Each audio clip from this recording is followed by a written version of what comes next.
बेटा तो आपने हमारा देख लिया, अपनी बेटी को भी तो बुलाओ। हाँ जी बहन जी, मैं अभी बुलाती हूँ। सोनिया,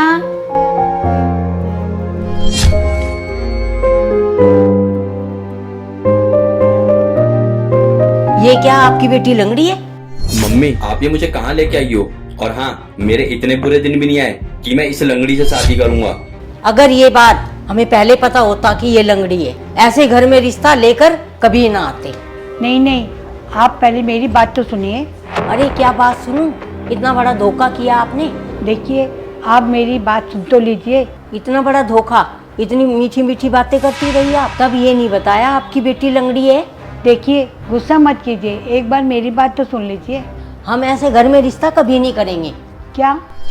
मैं ठीक ही तो कह रही हूँ, ये रिश्ता हम हरगिज नहीं करेंगे। देखिए, आप इस तरह से रिश्ता मत तोड़ के जाइए, वरना मेरी बेटी की बहुत बदनामी हो जाएगी। ठीक है, अगर आप इतना बोल रही हो तो मेरी एक शर्त है। शर्त? कैसी शर्त? अगर आप चाहती हैं कि रिश्ता पक्का करके जाएं, तो आपको हमें दहेज देना होगा।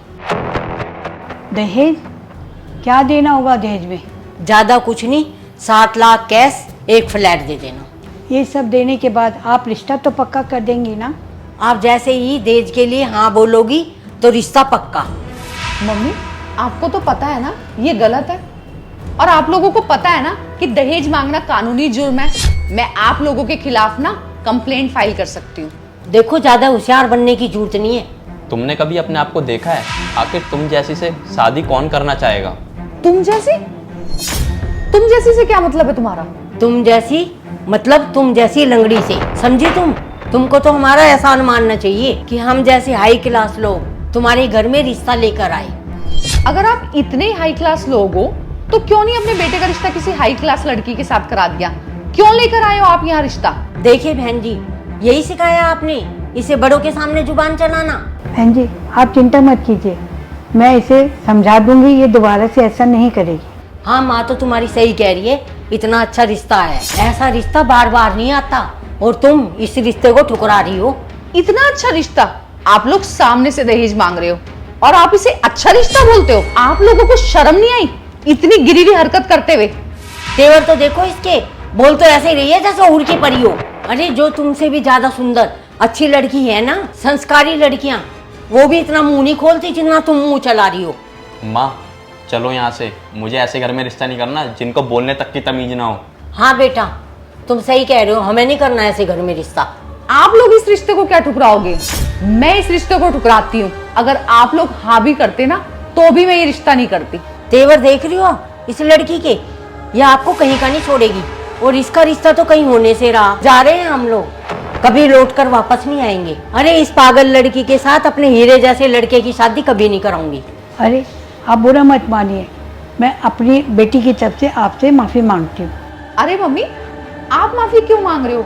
गलत तो ये लोग कर रहे हैं, आपसे दहेज मांग रहे हैं और आप सुनते चले जा रहे हो, और इनकी सारी डिमांड पूरी करने के लिए रेडी हो गए हो। कैसे गिरी हुई लड़की है।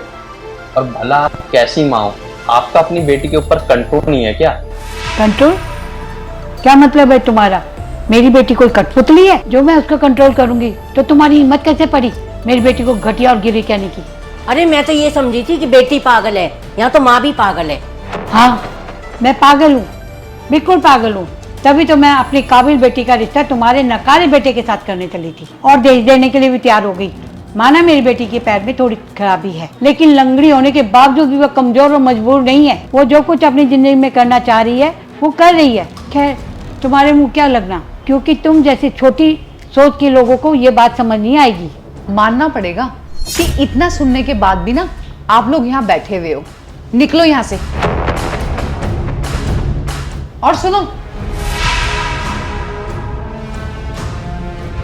आगे से ध्यान रखना, कभी भी किसी की कमी को ना उसकी कमजोरी मत समझना।